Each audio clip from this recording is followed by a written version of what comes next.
Sabe quando você tem algo importante para dizer a alguém, porém a pessoa não consegue te compreender? Ou pior do que isso, a pessoa nem sequer se esforça para tentar te entender? Mas não se engane, o foco do anime não é sobre a jovem com problemas auditivos, pelo menos não só sobre ela.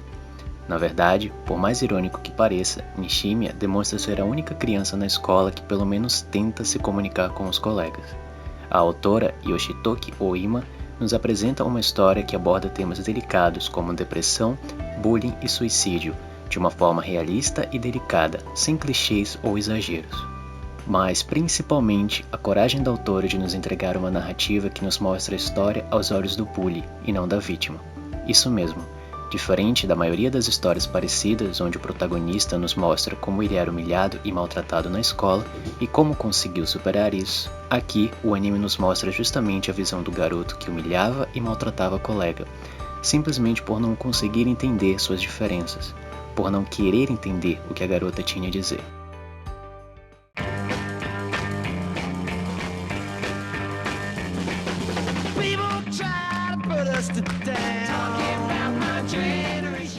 Nessa obra, nós vemos o dia a dia do estudante Shoya, que não conhece nem sabe lidar com os problemas de sua mais nova colega Nishimiya. Nem sequer sabe reconhecer a linguagem de sinais utilizada por ela para se comunicar, pois ele nunca tinha tido contato com esse tipo de comunicação antes, chegando até a acreditar que ela estava fazendo algo estranho e começar a evitar contato. Por não entender a condição de sua colega e achá-la completamente estranha, ele começa a praticar bullying com ela e acaba recebendo o apoio dos demais colegas de classe. Vemos momentos que são de realmente ferver o sangue, mas a todo momento a obra faz questão de nos dar um banho de água fria, mostrando que o protagonista, Shoya, não faz a menor ideia do que ele está fazendo e nem sequer que ele está causando um mal a Nishimiya. Ele realmente não entende que está machucando ela, pois como ele não sabe como agir, ele acaba agindo de maneira infantil e agressiva, chegando ao ponto de puxar o aparelho auditivo da Nishimiya e provavelmente deixando ela surda nesse momento, pois depois na obra vemos que ela não utiliza mais um aparelho de surdez do lado direito do ouvido.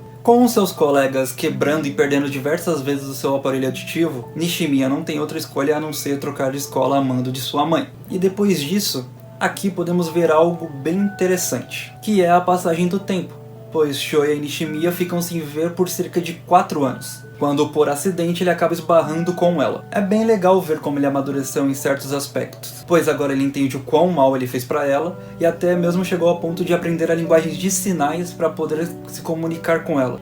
E com isso ele poder lidar com uma situação que pra ele antigamente era assustadora e ele não fazia a menor ideia do que fazer, pois agora ele entende o quão mal ele fez pra ela e até aprendeu a linguagem de sinais para poder lidar com uma situação que antes para ele era completamente inusitada e assustadora. Com o passar do tempo, vemos que Shoya não encontra somente Nishimiya, como também outros colegas de seu passado traumático. E vemos ele também tentando aceitar a situação que de fato no passado ele fez algo mal para ela. E a obra retrata isso muito bem, esse sentimento de culpa e de querer consertar o passado, pois nem mesmo a própria Nishimiya culpa eles ou fica remoendo o que aconteceu no passado. Pelo contrário, ela pensa que a culpa era dela, o que deixa a história muito mais comovente, pois todos na obra estão lutando com um sentimento interno e não externo, que é o sentimento de culpa. Todos os amigos começam a se encontrar, então, com certa frequência, e se divertir juntos como qualquer outro adolescente faria. Porém, com todos eles com aquela sensação de culpa, que vai se acumulando com o tempo,